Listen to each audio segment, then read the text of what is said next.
And I saw another angel fly in the midst of heaven, having the everlasting gospel, to preach unto them that dwell on the earth, to every nation and kindred and tongue and people, saying with a loud voice, Fear God and give glory to Him, for the hour of His judgment has come.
What does this message mean? The hour of His judgment has come. We are living in a time of turmoil on this planet. Wars, rumors of wars, natural disasters, riots, anger.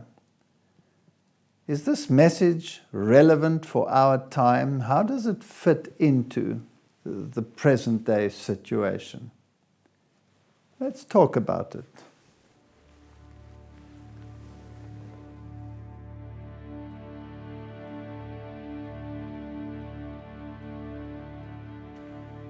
Where do I go, Lord?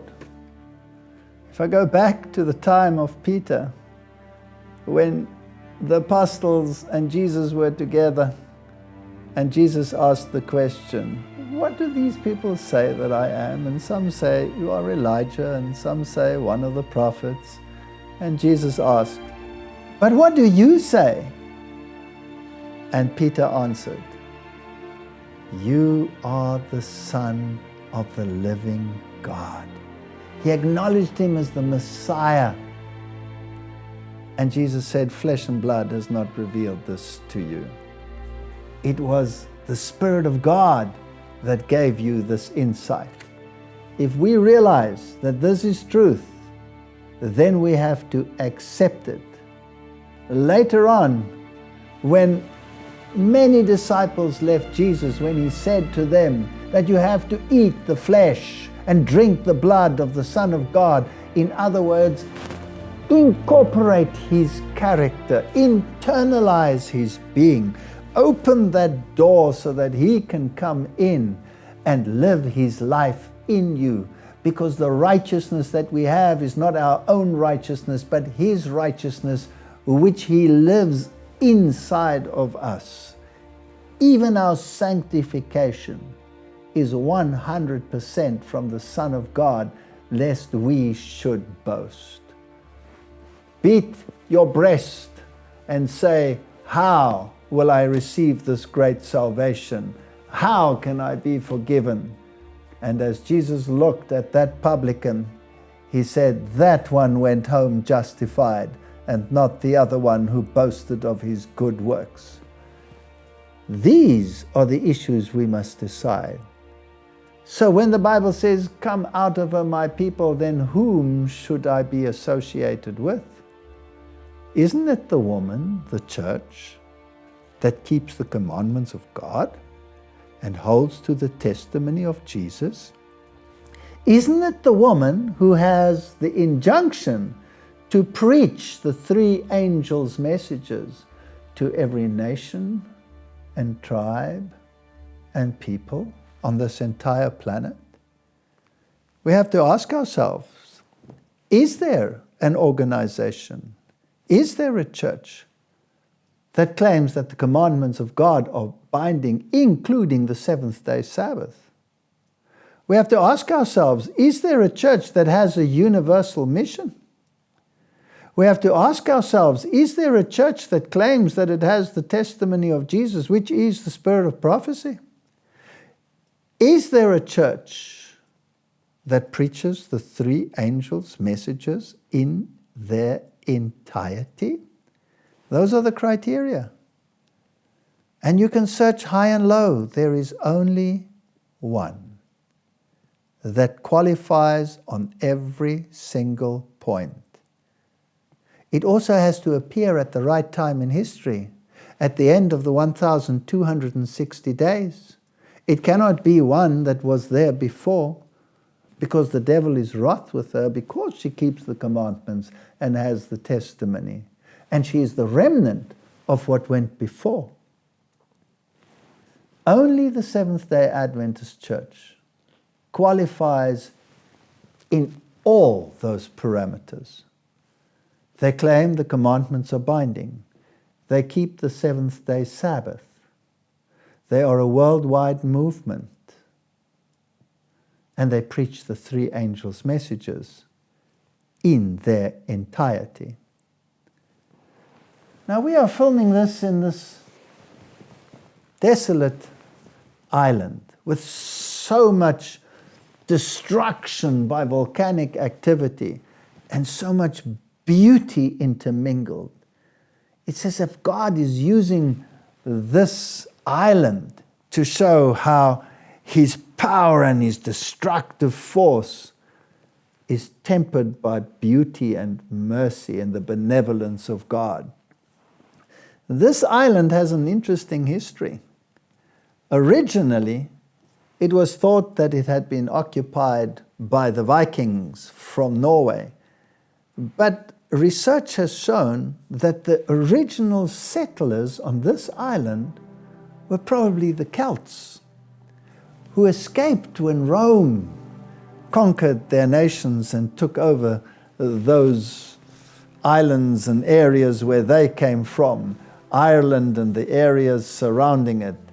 And the Celts were Sabbath-keeping Christians. And those first settlers probably settled here, and they called it Yeshua land, Ishland, Ishua, which became Iceland or Ishland. Later on, the tribes of Norway, the Vikings, came and settled, and originally, apparently, they tolerated each other. There was an intermingling migration, and the situation is not exactly the same. But here, the issue of the Sabbath and the Sunday was one that existed from the beginning. And in the early 1900s, they actually had a vote in this very place as to which day should be prominent, because this discussion had again came up. And the Sunday won by the smallest of margins. And so it is a symbol of what will happen to humanity. The issue of authority. Who has authority over my life? Is it Rome? Is it the Bible? Is it the commandments of Rome? Is it the commandments of the Bible? This issue will come to the fore again and again and again. Then the Sabbath will be kept, then it will be crushed, as with the Valdensians, as with the Albigensians, as with the church, the Celtic church, as with the Church of the East, as with the Thomasite Christians, Christians that were formed after the preaching of the Apostle Thomas in India, that kept the Sabbath. Again, they were crushed, as with the Ethiopian church that kept the Sabbath. And again, the Sabbath was crushed and the Sunday was put in place. we are at the same point in history. We will again have this clash, but it's not just a clash of a day. It is a clash of ideologies. Righteousness by faith or righteousness by works? Which one has the ascendancy in your heart? Which one has the ascendancy in my heart? That is the choice. Come out of her, my people. Stand with those who believe these things, who preach these things. I am a Seventh-day Adventist, not because I believe that we are better than anyone else. I'm merely a Seventh-day Adventist because of the biblical criteria which point to that church. And I'm a Protestant. I'm a Lutheran of Lutherans. I'm a Methodist of Methodists. I'm a Calvinist of Calvinists. But I keep the commandments of God, and I cling to the faith of Jesus. I ask you to join me.